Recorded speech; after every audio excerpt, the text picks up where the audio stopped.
ऊंचा तू अथा।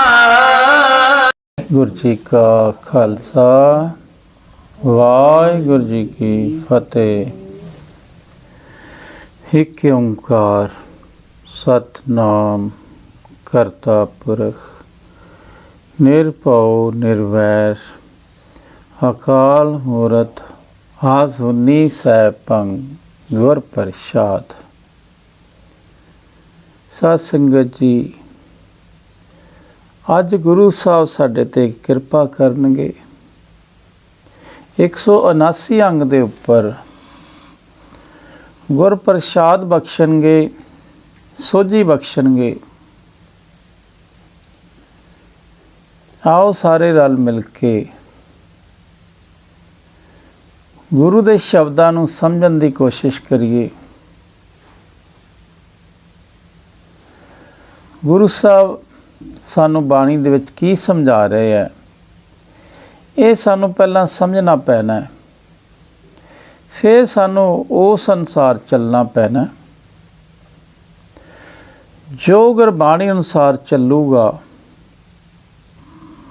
उही ही आदमी आपदे जीवन नूं सफल अते सुखी बना सकता है। सो आओ अरदास करिए, बेनती करिए, हे मालक प्रभु साडे ते किरपा करो, मेहर करो कि सानू सारिਆਂ ਨੂੰ बाणी दी पूरी समझ आ जाए ते गुरबाणी अनुसार असीं अमल भी करन लग जाइए, बाणी अनुसार ही चलिए। ऐसी किरपा कर दिओ।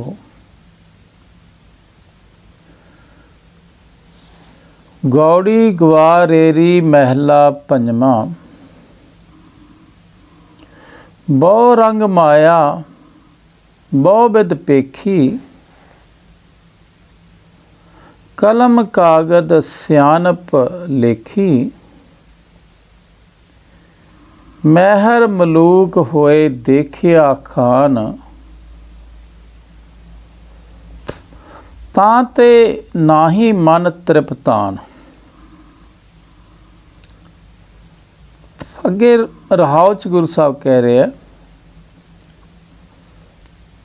सो सुख मोको संत बतावो, तृष्णा बुझे मन तृप्ताओ रहाओ। गुरु साहब कहते तुसी गुरु नूं पुछो, संत नूं पुछो कि मन किवें तृप्त हुंदा है, मन दीयां तृष्णावां किवें बुझदियां। ये असीं पुछणियां जिवें बाबा बुढ़ा जी ने पहले पातशाह धन श्री गुरु नानक देव जी नूं पुछया सीगा भी शरीर तां रोटी खा के रज जांदा है, पर मन नहीं रजदा, ये कास ना रजदा, ये तरीका दसो। अज असीं भी गुरु ग्रंथ साहब नूं पुछना है भी ये मन किवें तृप्त हुंदा है, किवें इहदियां तृष्णावां बुझदियां। आ सुख दसो तां कि मैनूं सुख आ सकन। असीं भी अज यही पुछना है। हुण पर असीं इत्थे संत बना लए है, पर संत नूं कदे पुछया नहीं। असीं इत्थे महापुरख संत बन के बैठे, उन्हां नूं पुछया करिए भाई मन दीयां तृष्णावां किवें बुझदियां, मन तृप्त किवें हुंदा, ये तरीका दसो सानूं। मन नूं तृप्त करके ही आदमी सुखी हो सकदा, होर कोई तरीका नहीं सुखी होण दा। ते गुरु साहब कहंदे भाई इत्थां मन तां वड्डे वड्डे राजियां दा नहीं बुझिया, वड्डे वड्डे राजियां दा तृप्त नहीं होया, सिकंदर दा तृप्त नहीं होया, सारी दुनिया जित के भी साडा किवें तृप्त होऊगा। बहु रंग माया बहु बिद पेखी, कलम कागद सियानप लेखी। ਗੁਰੂ ਸਾਹਿਬ ਕਹਿੰਦੇ ਮੈਂ ਬਹੁਤ ਰੰਗਾਂ ਵਾਲੀ ਮਾਇਆ ਕਈ ਤਰੀਕਿਆਂ ਨਾਲ ਮੋਹੰਦੀ ਵੇਖੀ। ਮਾਇਆ ਸਾਨੂੰ 24 ਘੰਟੇ ਭੁੱਖ ਲਾਈ ਜਾਂਦੀ ਹੈ। ਕੋਈ ਨਾ ਕੋਈ ਨਵੀਂ ਚੀਜ਼ ਸਾਡੇ ਮਨ 'ਚ ਆਉਂਦੀ ਰਹਿੰਦੀ ਹੈ ਅਤੇ ਉਹਦੀ ਇੱਛਾ ਪੈਦਾ ਹੁੰਦੀ ਰਹਿੰਦੀ ਹੈ। ਕਦੇ ਲੋਭ ਦੀ, ਮੋਹ ਦੀ, ਹੰਕਾਰ ਦੀ, ਕਾਮ ਦੀਆਂ ਇੱਛਾਵਾਂ ਬਣਦੀਆਂ ਰਹਿੰਦੀਆਂ। ਪਰ ਗੁਰੂ ਸਾਹਿਬ ਕਹਿੰਦੇ ਕਲਮ ਕਾਗਦ ਸਿਆਣਪ ਲੇਖੀ। ਕਹਿੰਦੇ ਕਈਆਂ ਨੇ ਕਾਗਦ ਕਲਮ ਲੈ ਕੇ ਅਨੇਕਾਂ ਵਿਦਵਾਨਾਂ ਨੇ ਲੇਖ ਲਿਖੇ। ਉਹਨਾਂ ਦੀ ਵੀ ਇਹ ਮਾਇਆ ਦੀ ਤ੍ਰਿਸ਼ਨਾ ਨਹੀਂ ਬੁਝਦੀ। ਵੱਡਾ ਵੱਡਾ ਸਾਇੰਟਿਸਟ ਬਣ ਜਾਂਦਾ, ਵਿਦਵਾਨ ਬਣ ਜਾਂਦਾ, ਪਰ ਮਨ ਉਹਨਾਂ ਦਾ ਵੀ ਨਹੀਂ ਰਜਦਾ। ਦੁਨੀਆ ਦਾ ਧਨ ਆ ਜਾਵੇ ਉਹਨਾਂ ਦਾ ਵੀ ਨਹੀਂ ਰਜਦਾ। ਮਹਿਰ ਮਲੂਕ ਹੋਏ ਦੇਖਿਆ ਖਾਨ। ਗੁਰੂ ਸਾਹਿਬ ਦੇ ਵੱਡੇ ਤੋਂ ਵੱਡੇ ਚੌਧਰੀ, ਸੁਲਤਾਨ, ਅਮੀਰ ਤੋਂ ਅਮੀਰ ਖਾਨ ਬਣ ਗਏ। ਉਹਨਾਂ ਦਾ ਵੀ ਮਨ ਨਹੀਂ ਰੱਜਿਆ, ਨਾ ਤਾਂ ਤੇ ਨਾ ਹੀ ਮਨ ਤ੍ਰਿਪਤਾਨ। ਗੁਰੂ ਸਾਹਿਬ ਕਹਿੰਦੇ ਮਨ ਤ੍ਰਿਪਤ ਫਿਰ ਵੀ ਨਹੀਂ ਹੋਇਆ। ਭਾਵੇਂ ਸਿਕੰਦਰ ਬਣ ਗਿਆ, ਭਾਵੇਂ ਕਿ ਸਾਡੇ ਦੇਸ਼ ਦਾ ਰਾਜਾ ਬਣ ਜਾਵੇ, ਭਾਵੇਂ ਅਮਰੀਕਾ ਦਾ ਰਾਜਾ ਬਣ ਜਾਵੇ, ਮਨ ਤ੍ਰਿਪਤ ਨਹੀਂ ਹੋਊਗਾ। ਫਿਰ ਗੁਰੂ ਸਾਹਿਬ ਕਹਿੰਦੇ ਸੋਚੋ ਫਿਰ ਕਾਹਦੇ ਨਾਲ ਤ੍ਰਿਪਤ ਹੋ ਸਕਦਾ। ਜੇ ਸਾਰੀ ਦੁਨੀਆ ਦਾ ਵੀ ਕੋਈ ਰਾਜਾ ਬਣ ਜਾਵੇ ਤਾਂ ਵੀ ਦੁਖੀ ਰਹੂਗਾ, ਮਨ ਉਹਦਾ ਤ੍ਰਿਪਤ ਨਹੀਂ ਹੋਣਾ। सर्व सृष्ट का राजा दुखिया, पर कौन सुखिया हो सकता है? हर का नाम जपत होए सुखिया। एक पासे दुनिया का राजा कोई बन जावे तां भी दुखी रहूगा, एक पासे कोई झुग्गी 'च बैठा होवे गुरु ग्रंथ साहिब दा सिख बन जावे, हर का नाम ध्याना सिख लवे, वो दुनिया के राजे नालों हज़ारां गुना वधिया सुखी रहूगा, मन तृप्त हो जाऊगा। इस करके गुरु साहब कहते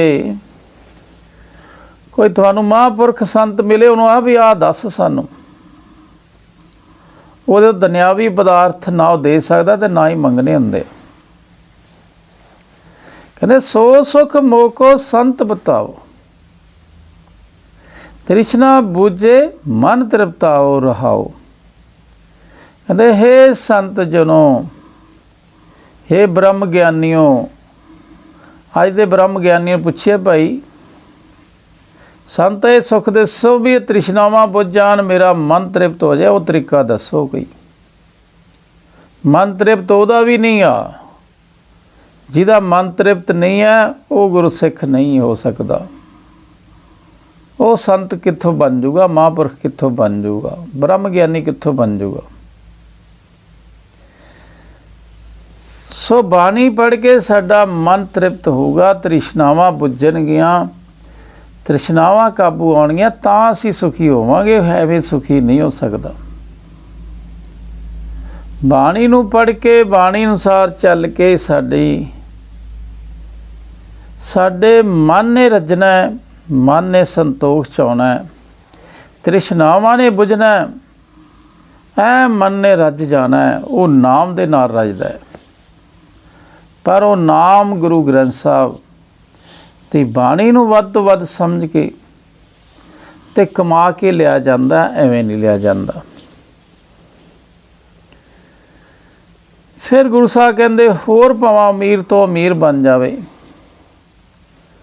तां भी गुरु साहब कहंदे मन संतोख च नहीं आऊगा। अस पवन हस्त असवारी, चोआ चंदन सेज सुंदर नारी, नट नाटक अखारे गाया, तामे मन संतोख ना पाया। गुरु साहब कहते बड़ा अमीर आदमी बन जाए, घोड़े हाथियां उहदे कोल आ जाण, बड़े वधिया घोड़े जिहड़े बहुत तेज दौड़ते होण। जो गुरु साहब आए सी उदों घोड़े हाथियां की सवारी हुंदी सी। ਅੱਜ ਭਾਵੇਂ ਕਿਸੇ ਕੋਲ ਵੱਡੇ ਵੱਡੇ ਹੈਲੀਕਾਪਟਰ ਹਵਾਈ ਜਹਾਜ਼ ਆ ਜਾਣ,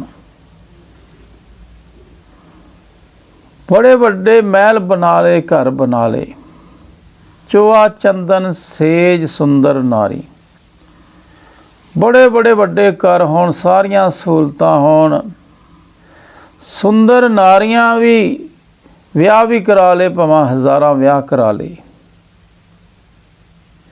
ਨਟ ਨਾਟਕ ਅਖਾਰੇ ਗਾਇਆ, ਹੋਰ ਰੰਗ ਮਾਣਦਾ ਫਿਰੇ, ਮਨੋਰੰਜਨ ਕਰਦਾ ਫਿਰੇ, ਨਾਟਕ ਦੇਖਦਾ ਫਿਰੇ, ਗਾਣੇ ਸੁਣਦਾ ਫਿਰੇ, ਸਮਝ ਲਓ ਬਹੁਤ ਜ਼ਿਆਦਾ ਅਮੀਰ ਹੋਵੇ, ਤਾਂ ਮੈਂ ਮਨ ਸੰਤੋਖ ਨਾ ਪਾਇਆ। ਗੁਰੂ ਸਾਹਿਬ ਕਹਿੰਦੇ ਦੁਨੀਆ ਦੇ ਧਨ ਦੇ ਨਾਲ ਮਨ ਨਹੀਂ ਰੱਜ ਸਕਦਾ, ਮਹਿੰਗੇ ਘਰਾਂ ਦੇ ਨਾਲ, ਹੋਰ ਮਹਿੰਗੇ ਆਵਾਜਾਵੀ ਦੇ ਸਾਧਨ ਲੈ ਕੇ ਮਨ ਨਹੀਂ ਰੱਜਦਾ, ਹੋਰ ਤਾਂ ਭੁੱਖਾ ਹੋ ਸਕਦਾ ਹੈ, ਇਹ ਮਨ ਸੰਤੋਖ 'ਚ ਤਾਂ ਵੀ ਨਹੀਂ ਆਉਂਦਾ। ਫਿਰ ਗੁਰੂ ਸਾਹਿਬ ਕਹਿੰਦੇ ਭਾਈ ਹੋਰ ਤੂੰ ਦੇਸ਼ ਦਾ ਰਾਜਾ ਬਣ ਜਾ ਭਾਵਾਂ, ਤਖਤ ਸਭਾ ਮੰਡਨ ਦੋ ਲੀਚੇ, ਸਗਲ ਮੇਵੇ ਸੁੰਦਰ ਬਾਗੀਚੇ, ਅਖੇੜ ਬਿਰਤ ਰਾਜਨ ਕੀ ਲੀਲਾ, ਮਨ ਨਾ ਸਹੇਲਾ ਪਰ ਪੰਚ ਹੀਲਾ। ਗੁਰੂ ਸਾਹਿਬ ਕਹਿੰਦੇ ਰਾਜ ਦਰਬਾਰ ਦੀਆਂ ਸਜਾਵਟਾਂ ਆ ਜਾਣ,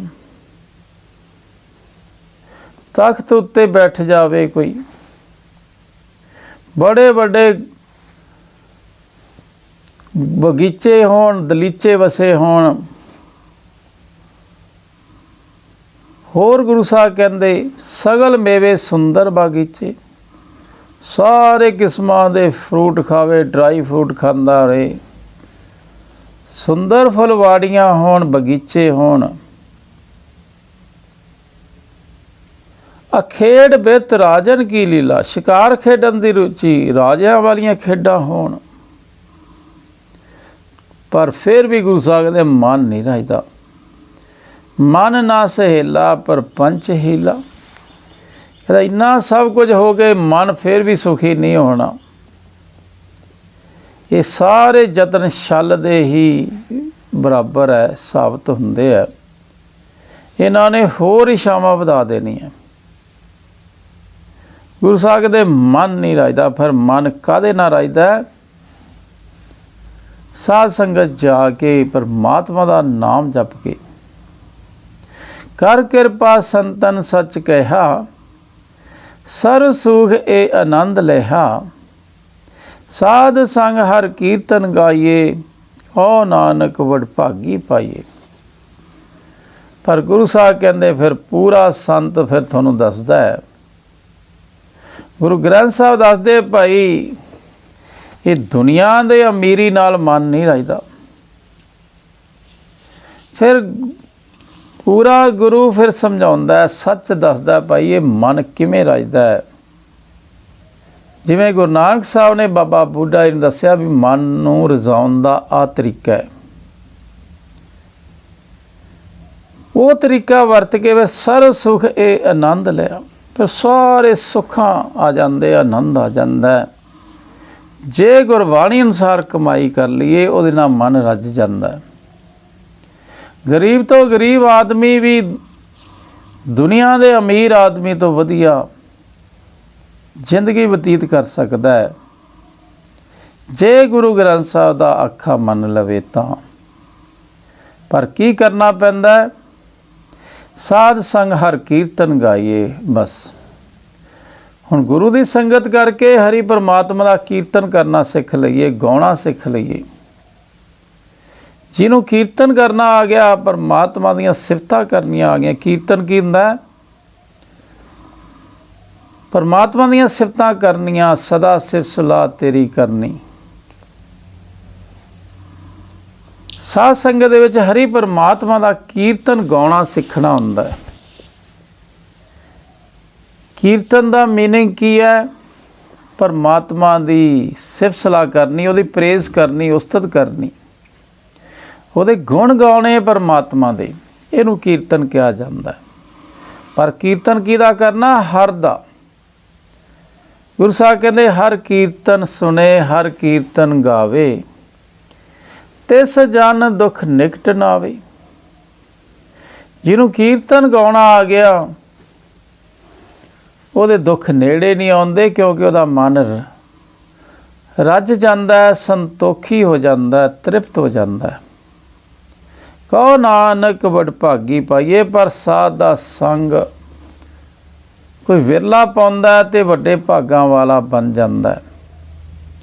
ਸਾਧ ਦਾ ਸੰਗ ਕੀ ਹੈ? ਗੁਰਬਾਣੀ ਨੂੰ ਵੱਧ ਤੋਂ ਵੱਧ ਸਮਝਣਾ ਤੇ ਗੁਰਬਾਣੀ ਅਨੁਸਾਰ ਚੱਲਣਾ, ਇਹੀ ਹੀ ਸਾਧ ਸੰਗ ਹੈ। ਗੁਰੂ ਗ੍ਰੰਥ ਸਾਹਿਬ ਦਾ ਸੰਗ ਕਰਨਾ, ਗੁਰੂ ਦਾ ਸੰਗ ਕਰਨਾ, ਗੁਰੂ ਅਨੁਸਾਰ ਚੱਲਣਾ। ਪਰ ਵੱਡੇ ਭਾਗਾਂ ਵਾਲੇ ਬਣ ਜਾਂਦੇ ਜਿਹੜੇ ਗੁਰੂ ਅਨੁਸਾਰ ਚੱਲਦੇ ਆ। ਜਾ ਕੇ ਹਰ ਤਨ ਸੋਈ ਸੁਹੇਲਾ, ਪ੍ਰਭ ਕਿਰਪਾ ਤੇ ਸਾਧ ਸੰਗ ਮੇਲਾ ਰਹਾਓ ਦੂਜਾ। ਹੁਣ ਦੂਜੇ ਰਹਾਓ 'ਚ ਗੁਰੂ ਸਾਹਿਬ ਕਹਿੰਦੇ ਭਾਈ, ਜੇ ਤੁਹਾਡੇ ਹਿਰਦੇ ਪਰਮਾਤਮਾ ਦਾ ਨਾਮ ਆ ਜਾਵੇ, ਉਹਦਾ ਪਿਆਰ ਆ ਜਾਵੇ, ਤਨ ਆਹੀ ਸੌਖਾ ਕੰਮ ਹੈ, ਆਹੀ ਤੁਹਾਨੂੰ ਸੁਖੀ ਕਰ ਸਕਦਾ। ਅਸੀਂ ਇਸ ਦੁਨੀਆ ਦੇ ਵਿੱਚ ਦੁਨੀਆ ਦਾ ਧਨ ਕਮਾ ਕੇ ਸੁਖੀ ਨਹੀਂ ਹੋ ਸਕਦੇ, ਜਿੰਨਾ ਅਸੀਂ ਪਰਮਾਤਮਾ ਦੇ ਨਾਮ ਨੂੰ ਮਨ 'ਚ ਵਸਾ ਕੇ ਸੁਖੀ ਹੋ ਸਕਦੇ ਹਾਂ। ਪਰ ਪ੍ਰਭ ਕਿਰਪਾ ਤੇ ਸਾਧ ਸੰਗ ਮੇਲਾ, ਪਰ ਸਾਧ ਦਾ ਮੇਲਾ ਗੁਰੂ ਨਾਲ ਮਿਲਾਪ ਕਰਨਾ ਪੈਂਦਾ ਹੈ। ਗੁਰੂ ਗ੍ਰੰਥ ਸਾਹਿਬ ਸਭ ਤੋਂ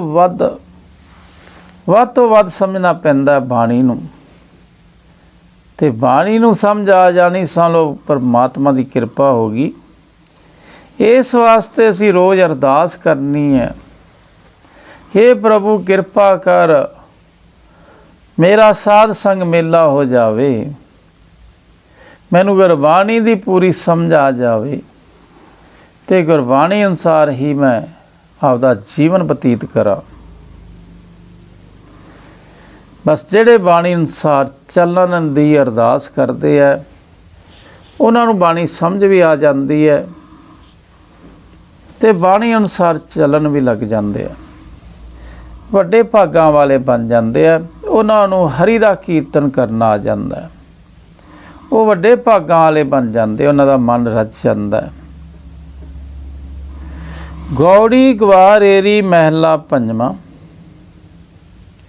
ਪ੍ਰਾਣੀ ਜਾਣੇ ਇਹ ਤਨ ਮੇਰਾ, ਬੋਹਰ ਬੋਹਰ ਓਟਾਹੂ ਲਪਟੇਰਾ, ਪੁੱਤਰ ਗਲਤਰ ਗ੍ਰਹਿਸਤ ਕਾ ਫਾਸਾ, ਹੋਣ ਨਾ ਪਾਈਏ ਰਾਮ ਕੇ ਦਾਸਾ।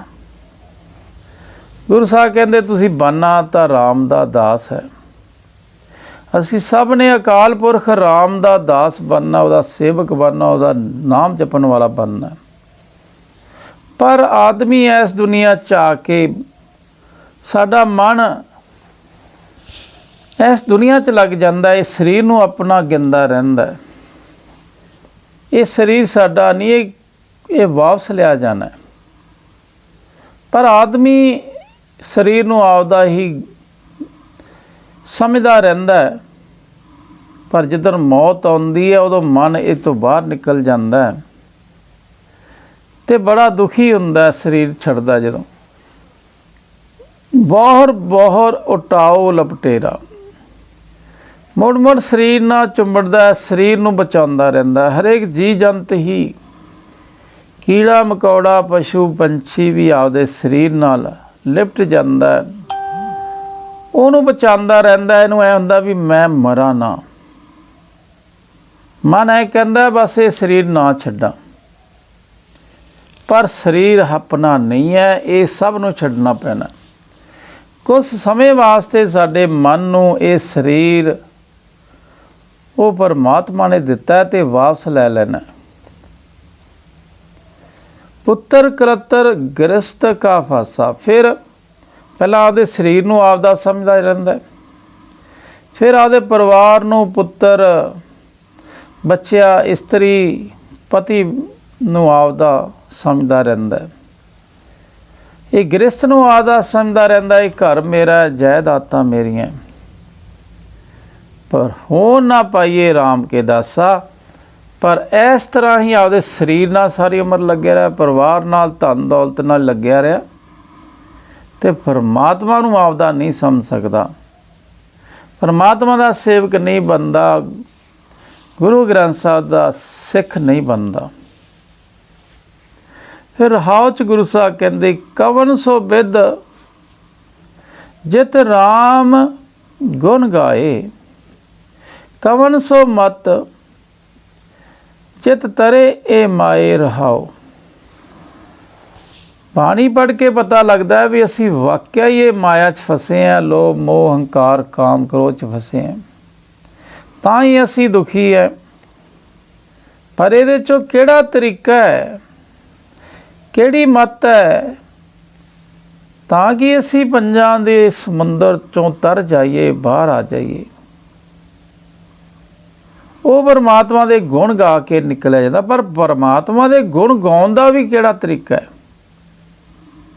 ਕਵਨ ਸੋ ਬਿਧ, ਕਿਹੜੀ ਬੁੱਧੀ ਹੈ, ਕਿਹੜਾ ਤਰੀਕਾ ਹੈ? ਬਿਧ ਹੈ, ਬਿਧ ਹੈ। ਬਿਧ ਮਤਲਬ ਵਿਧੀ, ਤਰੀਕਾ।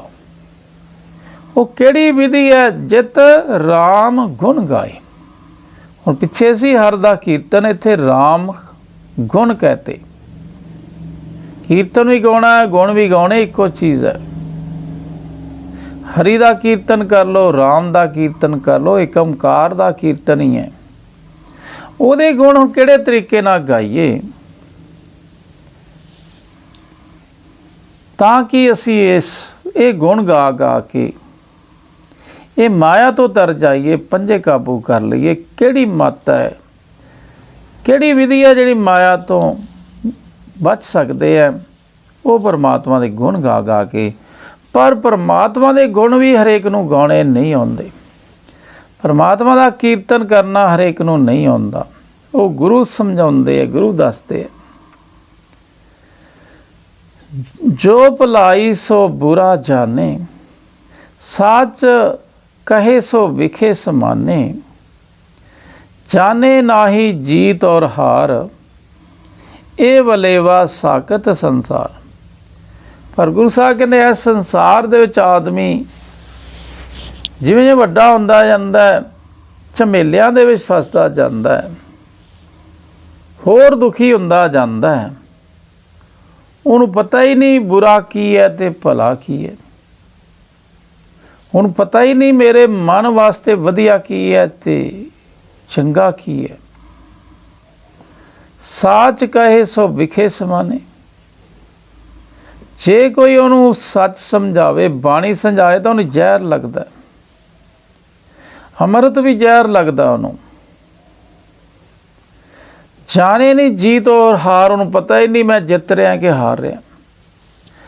ਆਮ ਆਦਮੀ ਨੂੰ ਪਤਾ ਹੀ ਨਹੀਂ ਮੈਂ ਜੋ ਕਰ ਰਿਹਾ ਮੇਰੇ ਫਾਇਦੇ ਦਾ ਕਿ ਨੁਕਸਾਨ ਦਾ। ਬਾਣੀ ਪੜ੍ਹ ਕੇ ਪਤਾ ਲੱਗਦਾ ਹੈ ਫਾਇਦਾ ਕੀ ਹੈ ਅਤੇ ਨੁਕਸਾਨ ਕੀ ਹੈ। ਇਹ ਵਲੇਵਾ ਸਾਕਤ ਸੰਸਾਰ। ਪਰ ਸਾਰੇ ਸੰਸਾਰ 'ਚ ਐਂ ਹੀ ਸਾਰੇ ਜ਼ਿੰਦਗੀ ਬਤੀਤ ਕਰ ਰਹੇ ਆ। ਪਰ ਗੁਰੂ ਗ੍ਰੰਥ ਸਾਹਿਬ ਦੇ ਸਿੱਖ ਜਿਹੜੇ ਵਿਰਲੇ ਆ, ਜਿਹੜੇ ਬਾਣੀ ਨੂੰ ਸਮਝਦੇ, ਉਹਨਾਂ ਨੂੰ ਇਹ ਸਾਰੀ ਸਮਝ ਆ ਜਾਂਦੀ ਹੈ। ਉਹ ਪਰਮਾਤਮਾ ਦੇ ਗੁਣ ਗਾ ਗਾ ਕੇ ਇਹ ਝਮੇਲਿਆਂ 'ਚੋਂ ਨਿਕਲ ਜਾਂਦੇ ਆ। ਜੋ ਹਲਾ ਹਲ ਸੋ ਪੀਵੇ ਬੌਰਾ, ਅੰਮ੍ਰਿਤ ਨਾਮ ਜਾਣੇ ਕਰ ਕੌਰਾ, ਸਾਧ ਸੰਗ ਕੇ ਨਾਹੀ ਨੇਰ, ਲੱਖ 84 ਭਰਮਤਾ ਫੇਰ। ਗੁਰੂ ਸਾਹਿਬ ਕਹਿੰਦੇ ਹਲਾ ਹਲ ਕੀ ਹੁੰਦਾ? ਜ਼ਹਿਰ। ਕਹਿੰਦੇ ਜਿਹੜਾ ਜ਼ਹਿਰ ਹੈ ਉਸ ਨੂੰ ਮਾਇਆ ਗ੍ਰਸਤਾ ਵਿੱਚ ਫਸਿਆ ਆਦਮੀ ਬੜੇ ਖੁਸ਼ੀ ਨਾਲ ਪੀਂਦਾ ਹੈ। ਗੁਰੂ ਸਾਹਿਬ ਕਹਿੰਦੇ ਤੁਹਾਨੂੰ ਪਤਾ ਹੀ ਨਹੀਂ ਤੁਸੀਂ ਜ਼ਹਿਰ ਪੀ ਰਹੇ ਹੋ, ਤੁਹਾਨੂੰ ਪਤਾ ਹੀ ਨਹੀਂ ਤੁਹਾਡੇ ਮਨ ਦੇ ਵਿੱਚ ਪੰਜੇ ਵਿਕਾਰ ਵੱਧ ਰਹੇ। ਅੰਮ੍ਰਿਤ ਨਾਮ ਜਾਣੇ ਕਰ ਕੌਰਾ। ਪਰ ਪਰਮਾਤਮਾ ਦਾ ਨਾਮ ਅੰਮ੍ਰਿਤ ਹੈ, ਉਹਨੂੰ ਕੌੜਾ ਸਮਝਦਾ। ਤੇ ਜਿਹੜਾ ਲੋਭ ਮੋਹ ਹੰਕਾਰ ਦਾ ਜ਼ਹਿਰ ਉਹ ਚੰਗਾ ਲੱਗ ਰਿਹਾ ਇਹਨੂੰ, ਕਿਉਂਕਿ ਅਕਲ ਨਹੀਂ ਹੈ ਸਾਨੂੰ। ਸਾਧ ਸੰਗ ਕੇ ਨਾਹੀ ਨੇਰ, ਫਿਰ ਸਾਧ ਸੰਗਤ ਨਹੀਂ ਕਰਦਾ, ਬਾਣੀ ਦੇ ਤਾਂ ਨੇੜੇ ਨਹੀਂ ਜਾਂਦਾ। ਪਹਿਲਾਂ ਤਾਂ ਪੜ੍ਹਦਾ ਹੀ ਨਹੀਂ ਬਾਣੀ, ਜੇ ਕੋਈ ਮਾੜੀ ਮੋਟੀ ਪੜ੍ਹਦਾ ਤਾਂ ਸਮਝਦਾ ਨਹੀਂ, ਨਾ ਹੀ ਕਮਾਉਂਦਾ ਹੈ। ਅੱਜ ਸਾਧ ਸੰਗ ਦੇ ਨੇੜੇ ਨਹੀਂ ਹੈ ਅਸੀਂ। ਸਾਧ ਸੰਗ ਕਰਕੇ ਕੀਰਤਨ ਗਾਉਣਾ ਹੁੰਦਾ ਤੇ ਮਨ ਸ਼ਾਂਤ ਹੁੰਦਾ, ਮਨ ਤ੍ਰਿਪਤ ਹੁੰਦਾ। 184 ਭਰਮਤਾ ਫੇਰ, ਇਸ ਤਰ੍ਹਾਂ ਸਾਰੀ ਉਮਰ ਹੀ ਮਨ ਜਿਹੜਾ ਹੈਗਾ ਖਪਦਾ ਰਹਿੰਦਾ, ਘੁੰਮਦਾ ਰਹਿੰਦਾ, ਤੇ ਮਰਨ ਤੋਂ ਬਾਅਦ ਜਨਮ ਮਰਨ ਦੇ ਵਿੱਚ ਵੀ ਆ ਜਾਂਦਾ, ਇਹਦਾ ਮਨ ਆ ਜਾਂਦਾ। ਏਕੇ ਜਾਲ ਫਰਾਹੇ ਪੰਖੀ, ਰਸ ਰਸ ਭੋਗ ਕਰਹਿ ਬਹੁ ਰੰਗੀ। ਕਹੋ ਨਾਨਕ ਜਿਸ ਭਏ ਕਿਰਪਾਲ, ਗੁਰ ਪੂਰੇ ਤਾਂ ਕੇ ਕਾਟੇ ਜਾਲ। ਗੁਰੂ ਸਾਹਿਬ ਕਹਿੰਦੇ ਜੀ ਪੰਛੀ ਇੱਕ ਮਾਇਆ ਦੇ ਜਾਲ 'ਚ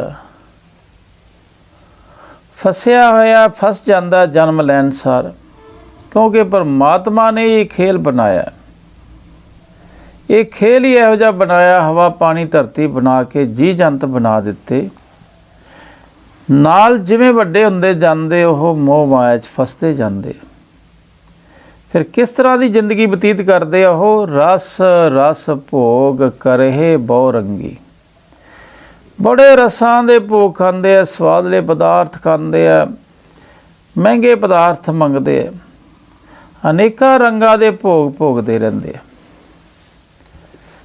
ਪਰ ਕਹੋ ਨਾਨਕ ਜਿਸ ਭਏ ਕਿਰਪਾਲ, ਗੁਰ ਪੂਰੇ ਤਾਂ ਕੇ ਕਾਟੇ ਜਾਲ। ਪਰ ਗੁਰੂ ਸਾਹਿਬ ਕਹਿੰਦੇ ਉਹ ਚੰਗੀ ਕਿਸਮਤ ਵਾਲੇ ਹੋ ਜਾਂਦੇ ਆ ਜਿਹੜੇ ਪੂਰੇ ਗੁਰੂ ਗ੍ਰੰਥ ਸਾਹਿਬ ਦੀ ਬਾਣੀ ਖੁਦ ਆਪ ਸਮਝਦੇ ਆ, ਗੁਰਬਾਣੀ ਅਨੁਸਾਰ ਚੱਲਦੇ ਆ। ਫਿਰ ਗੁਰੂ ਗ੍ਰੰਥ ਸਾਹਿਬ ਦੀ ਬਾਣੀ ਉਹਨਾਂ ਦੇ ਜਾਲ ਕੱਟ ਦਿੰਦੀ ਹੈ, ਪੰਜੇ ਕਾਬੂ ਕਰਾ ਦਿੰਦੀ ਹੈ। ਤੇ ਸੁਣ ਲਓ, ਪੂਰੇ ਗੁਰੂ ਅਨੁਸਾਰ ਚੱਲਣ ਲੱਗ ਗਿਆ, ਉਹਦੇ 'ਤੇ ਕਿਰਪਾ ਹੋ ਗਈ, ਸਾਡੇ 'ਤੇ ਵੀ ਕਿਰਪਾ ਹੋ ਜਾਊਗੀ। ਆਓ ਅਸੀਂ ਵੀ ਪੂਰੇ ਗੁਰੂ ਗ੍ਰੰਥ ਸਾਹਿਬ ਦੀ ਬਾਣੀ ਅਨੁਸਾਰ ਚੱਲਣ ਦੀ ਕੋਸ਼ਿਸ਼ ਕਰੀਏ, ਸਾਡੇ ਵੀ ਜਮਾਂ ਦੇ ਜਾਲ ਕੱਟੇ ਜਾਣਗੇ। ਇਸ ਤਰ੍ਹਾਂ ਦੋ ਸ਼ਬਦਾਂ 'ਚ ਗੁਰੂ ਸਾਹਿਬ ਨੇ ਦੱਸਿਆ ਵੀ ਕਿਵੇਂ ਆਦਮੀ ਜਾਲ 'ਚ ਫਸਦਾ ਹੈ ਤੇ ਅਮੀਰ ਤੋਂ ਅਮੀਰ ਵੀ ਦੁਖੀ ਰਹਿੰਦਾ ਹੈ। ਕੇਵਲ ਪੂਰੇ ਗੁਰੂ ਦਾ ਸਿੱਖ ਇਸ ਜਾਲ ਤੋਂ ਬਾਹਰ ਲੰਘ ਸਕਦਾ, ਉਹਦੇ ਮਨ ਨੂੰ ਰਜਾ ਸਕਦਾ। ਦੁਨੀਆ ਦੇ ਰਾਜ ਦਾ ਵੀ ਮਨ ਨਹੀਂ ਰਜ ਸਕਦਾ, ਪਰ ਗੁਰੂ ਗ੍ਰੰਥ ਸਾਹਿਬ ਦੇ ਸਿੱਖ ਦਾ ਝੋਪੜੀ 'ਚ ਬੈਠੇ ਦਾ ਵੀ ਮਨ ਰਜ ਸਕਦਾ, ਥੋੜ੍ਹੇ ਸਾਧਨਾਂ ਨਾਲ ਵੀ ਰਜ ਸਕਦਾ। ਪਰ ਉਹ ਇੱਕ ਵਿਧੀ ਹੈ, ਇੱਕ ਤਰੀਕਾ ਹੈ, ਉਹ ਨਾਮ ਜਪਣ ਦਾ ਤਰੀਕਾ ਹੈ। ਇਹ ਦੋ ਸ਼ਬਦਾਂ 'ਚ ਮਨ ਨੂੰ ਰਜ਼ਾਉਣ ਦਾ ਤਰੀਕਾ ਦੱਸਿਆ ਗਿਆ। ਸਾਰੀ ਬਾਣੀ ਹੀ ਮਨ ਨੂੰ ਰਜ਼ਾਉਣ ਦਾ ਤਰੀਕਾ ਦੱਸ ਰਹੀ ਹੈ। ਇਹ ਪਹਿਲੇ ਭਾਗ 'ਚ ਅਸੀਂ ਦੋ ਸ਼ਬਦ ਕੀਤੇ ਆ, ਅਗਲੇ ਭਾਗ ਦੇ ਵਿੱਚ ਦੋ ਸ਼ਬਦ 83ਵਾਂ ਤੇ 84ਵਾਂ ਪਾਤੇ